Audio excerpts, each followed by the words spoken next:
conocido también como el asesino Casanova. Por su habilidad para atraer mujeres, este asesino estadounidense acabó con las vidas de 18 personas en los últimos 6 meses de 1974, aunque según él fueron 35 sus víctimas. Siempre andaba en movimiento, y cambiaba de coche si era necesario. En diciembre de 1974 murió, pero su recuerdo perdura. Paul John Knowles, conocido como el asesino Casanova, nació un 17 de abril de 1946 en Orlando, Florida. Proveniente de un hogar humilde en el que convivía con su padre carpintero, su madre, sus 2 hermanos mayores y 2 hermanas mayores, Paul manifestó una tendencia al crimen desde muy temprana edad, ya que con solo 8 años fue recluido en un reformatorio por un delito menor. Y su padre, que no deseaba encargarse de un hijo tan problemático, no dudó en dejar que Paul pasara el tiempo en orfanatos y reformatorios, pues tras el crimen de los 8 años, vinieron robos y otros delitos más, por lo que Paul pasó sus años de adolescencia en instituciones, teniendo unos cuantos períodos de libertad en los que conseguía empleos como soldador. A los 19 años, por motivo de una infracción de tránsito, Paul fue encarcelado por primera vez. Antes solo estuvo en reformatorios, ingresando a la prisión de Rayford, actualmente conocida como la prisión estatal de Florida. Ya libre, en 1970 Paul conoció a una mujer con la que mantuvo correspondencia, e intentó conseguir un trabajo para casarse con ella y mantener a los 3 hijos que la chica tenía, pero no pudo debido a que, por sus antecedentes penales, no le ofrecían ningún empleo aceptable. Esto hizo que Paul se sintiese frustrado y enojado, a causa de lo cual terminó rompiendo su relación y delinquiendo, por lo que otra vez fue a parar a la prisión. Sin embargo, en la cárcel conoció a Angela Kovic durante el año 1972. Todo fue gracias a una revista llamada Astrología, de modo que la relación fue de pura correspondencia, cartas en sus inicios, aunque en mayo de 1974 Paul fue liberado porque Angela le pagó la fianza. Entonces por fin se reunieron en persona, luego de que Paul volara hasta California, donde estaba Angela, y ambos podrían casarse, pues anteriormente Paul le propuso matrimonio a Angela y esta aceptó. No obstante, Angela Kovic consultó después a un psíquico, y este le advirtió sobre la llegada de un nuevo hombre peligroso en su vida. Ella, que era supersticiosa y no se dejaba cegar por el amor, razonó que, si realmente iba a llegar un hombre peligroso, ese hombre era Paul, y lo mejor era evitar que el peligro se concretase. Quizá ella no hubiese llegado a esa conclusión si no fuese porque Paul no mostraba interés en tomar el trabajo que ella le había conseguido. Y es que el trabajo era bastante bueno, pero Paul actuaba como un haragán con aspiraciones parasitarias, cosa frecuente en sujetos inadaptados y peligrosos, tales como drogadictos, ladrones, alcohólicos, y asesinos. Debido a eso, pasados 4 días Angela le hizo las maletas a Paul, le compró un boleto de avión, y le pidió que se regrese a Florida. Pero, en Florida, Paul le enviaba cartas de vez en cuando y la llamaba, aunque Angela decidía ignorarlo. Nunca se pudo verificar, pero Paul afirmó que, la misma noche en que Angela Kovic lo dejó, él salió a las calles de San Francisco y mató a 3 personas para desahogarse. Entretanto, algo que sí se constató fue que, tras regresar a Jacksonville en Florida, Paul, que andaba más susceptible e irritable a causa de su ruptura amorosa, apuñaló a un camarero durante una pelea. El camarero no murió, pero la violencia de la acción fue suficiente para que se encarcelen nuevamente a Paul, aunque este era muy hábil y en poco tiempo logró tomar la cerradura de la celda, escapando un 26 de julio de 1974. Después de escapar de la prisión el 26 de julio de 1974, Paul inició una serie de asesinatos que habrían de hacerlo merecedor a un oscuro sitio de honor en el Salón de la Fama criminal. En apenas unos 6 meses todo ocurrió. En 1974, Paul acabó con las vidas de unas 18 personas, aunque según él fueron 35, contando a los 3 sujetos que supuestamente habría asesinado en San Francisco justo antes de volver a Florida y justo después de ser abandonado por Angela. En todo caso, la gesta asesina inició la misma noche de su fuga, pues, deslizándose entre las sombras, Paul irrumpió en la casa de Alice Curtis, una anciana de 65 años que estaba sola y pudo ser fácilmente amordazada y atada por Paul, quien tras inmovilizarla registró toda la casa en busca de bienes y dinero, dejando a Alice amarrada de tal modo que ésta murió poco después, ahogada con su propia dentadura postiza. Para escapar de la casa de Alice rápidamente, Paul robó y usó el auto de la víctima, un Dodge que, antes de transcurrida una semana, volcó intencionalmente tras enterarse de que la policía había ligado el coche al delito. Desgraciadamente, mientras se deshacía del Dodge, 2 niñas lo vieron. Se trataba de Lillian Anderson de 11 años y de su hermana Milete de 7, las cuales fueron secuestradas por Paul, quien insensiblemente no dudó en estrangularlas y dejar sus cadáveres entre las aguas verdosas de un pantano cercano, donde luego poco después, el 3 de septiembre, Paul entró al bar Scottin, situado en una carretera cercana a Lima, en Ohio. En ese bar, Paul conoció a William Bates de 32 años, un ejecutivo pelirrojo de la Ohio Power Company. En efecto, William era un blanco jugoso, tenía dinero y Paul usó de toda su simpatía, llegando a tomarse unas copas con él y yéndose en su coche. William no sabía lo que le aguardaba. Paul le robó el dinero, las tarjetas de crédito, el automóvil y la vida. Su cadáver fue encontrado después en los bosques alrededor de la carretera, desnudo y con signos de estrangulamiento. Tras estrangularlo, Paul escapó en el coche de Bates y se dirigió a un campamento en Ely, Nevada, donde el 18 de septiembre ató a Emmett y Johnson Lois, dos ancianos campistas a los que asesinó teniéndolos atados disparándoles.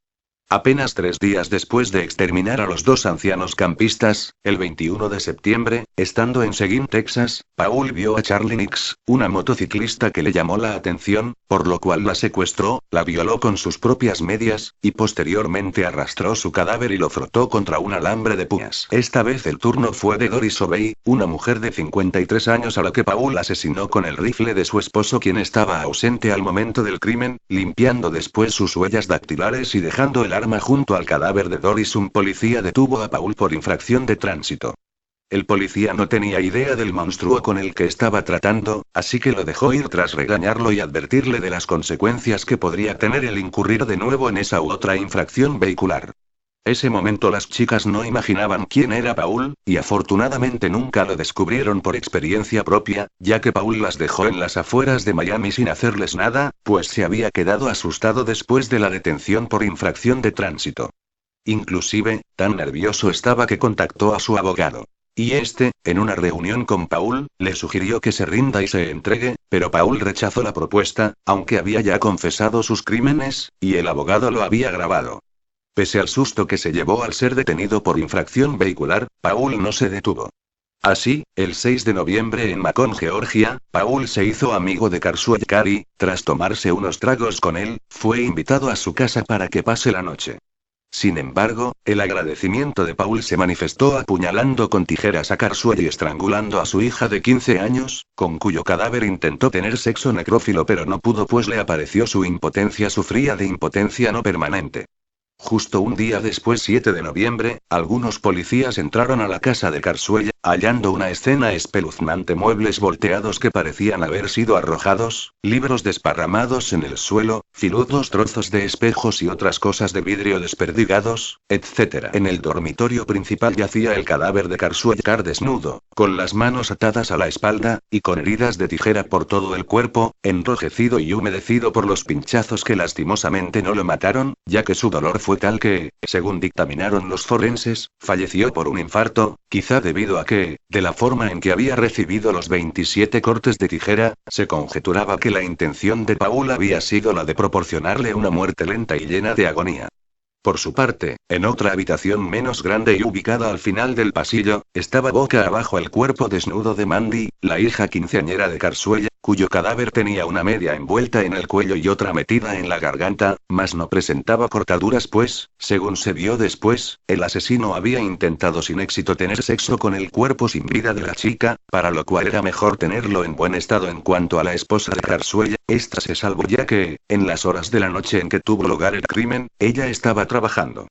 El 8 de noviembre, en el bar Holiday Inn de Atlanta, Georgia, Paul conoció a la periodista británica Sandy Fawkes.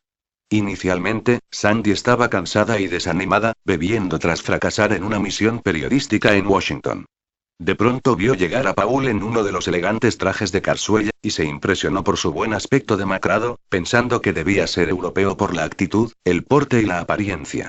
Al acercársele, Paul la invitó a bailar, pero Sandy se negó diciendo que tenía que trabajar, y efectivamente no bailaron. Aunque, cuando ella volvió al bar, otra vez se lo encontró, y como le pareció que era en realidad muy guapo, no pudo resistirse y conversó con él. Luego fue a cenar y finalmente acabó en la cama, aunque dijo que Paul tenía problemas sexuales y no podía lograr una erección sin autoestimulación previa, pese a lo cual tenía un sentido del humor que le permitía reírse de sí mismo. Por otro lado, Sandy dijo que percibió en Paul un sujeto con una necesidad interna de ser querido, característica que en parte ayudó a que lo percibiese como una buena compañía. Y afortunadamente no se equivocó con lo de la necesidad interna de ser querido, ya que tiempo después, cuando lo esperable era que Paul la mate, este no le hizo nada, no porque pensara que ella podía inmortalizarlo en un libro, sino porque realmente, debido a su necesidad de afecto, le había tomado cariño. Prosiguiendo con las memorias de Sandy, esta contó que varias veces ella y Paul bromearon sobre cuál asesino serial encajaba mejor con él, mencionando entre otros a Albert de Slobo, a Charles Manson, a Dean Corll, o incluso a Juan Corona. Ella nunca pensó que existía una oscura verdad detrás de esas bromas, aunque confesó asustarse con la expresión de animal acorralado que 2 veces asumieron los labios de Paul cuando éste se levantó súbitamente, al parecer medio sonámbulo. Ahora, y pese a ser un monstruo homicida, el reservado y preocupado Paul tenía un pequeño lado humano que manifestaba en su capacidad de sentir afecto y en cosas como, según contó Sandy, una apasionada creencia en Dios y un anhelo por dejar una marca en la vida, por ser recordado por algo, deseo este último algo frecuente en asesinos seriales, como por ejemplo en el monstruo de los Andes Pedro Alonso López, quien estando en la prisión preguntó ante las cámaras de los periodistas: ¿esto pasa a la historia? Y es que en el fondo Paul se preguntaba lo mismo que Pedro Alonso López, ya que una vez le preguntó a Sandy si podía escribir un libro sobre él. A ella la idea le pareció absurda y solo le siguió la corriente, aunque Paul le dijo que no le quedaba mucho tiempo de vida, que aproximadamente dentro de un año lo asesinarían por algo que había hecho, y que su abogado tenía custodiadas unas grabaciones que, de revelarse tras su muerte, podrían hacer surgir titulares en todo el mundo y darle a ella material suficiente como para un libro que podría tener gran éxito. De momento ella dudó de todas esas cosas, pero después las creyó, y vio que Paul tenía razón con la idea del libro. Aunque, para cuando eso sucedió, Paul ya no estaba vivo. Breve fue la relación de Paul con Sandy, pues el 10 de noviembre se separaron y, al día siguiente, Paul intentó, a punta de pistola, obligar a Susan M. Kenzie, conocida de Sandy, a tener sexo con él, pero esta se escapó y fue a buscar a la policía. Inesperadamente, cuando unos patrulleros intentaron detenerlo poco después de que Susan se le escapase, Paul blandía una poderosa escopeta recortada, gracias a la cual consiguió escapar. Así, días más tarde Paul entró a la casa del inválido Beverly Mabe, en West Palm Beach, Florida. Esta vez no mató a nadie, pero secuestró a la hermana de Beverly y se la llevó en su coche, el de Beverly, aunque sorprendentemente la liberó después en la carretera, sin haberle hecho daño alguno. En la mañana del 17 de noviembre, cerca de Perry en Florida, el agente Charles Eugene Campbell reconoció el vehículo robado de Paul, y se acercó para arrestarlo, aunque el asesino fue más hábil y, poco después de ser detenido, alcanzó a sacar su pistola y lo tomó como rehén, empleando el coche patrulla para detener al empresario James Meyer, tomar el coche de Meyer y deshacerse del coche patrulla, contando ahora con Campbell y Meyer como rehenes. Pero lo peor vino después, cuando los llevó a ambos a una remota zona boscosa en el condado de Pulaski, Georgia. Allí los esposó a un árbol, y ejecutó a cada uno con un tiro en la cabeza. Posteriormente, cuando proseguía su itinerario se topó con un control policial, e inundado por el miedo intentó eludir con tal nerviosismo la vigilancia, que perdió el control del coche y se estrelló contra un árbol, aunque no tuvo ninguna herida grave ya que rápidamente escapó del vehículo, conservando los reflejos lo suficientemente bien como para, a la par que corría, disparar contra los agentes que lo seguían. De ese modo corrió y corrió por una carretera rural, teniendo tras de sí a perros y helicópteros. Sin embargo, fue el civil David Clark quien, armado con una escopeta, le salió al frente y lo obligó a ir a una residencia cercana, desde la cual llamó a la policía para informar que el asesino estaba detenido. Gracias a eso pudieron llevarlo a la comisaría. Finalmente, el 18 de diciembre se ordenó conducir a Paul hacia Newton Dice, una prisión de máxima seguridad, ideal para criminales peligrosos como él. Él iba esposado en el asiento trasero, y el vehículo no tenía pantalla de seguridad que lo separase de los 2 agentes que estaban adelante, el sheriff Lee Earl, al volante, y el agente del FBI Ronnie Angel, en el otro asiento delantero. El objetivo del viaje, además de llevar a Paul a Newton Dice, era parar en un lugar donde éste les indicaría en dónde estaba el arma que él dejó tirada y con la cual mató al policía Charles Eugene Campbell. El gran problema era que Paul tenía un as bajo la manga, un clip escondido, con el cual se desposó e intentó tomar el arma que le portaba en la mano con la cual no conducía.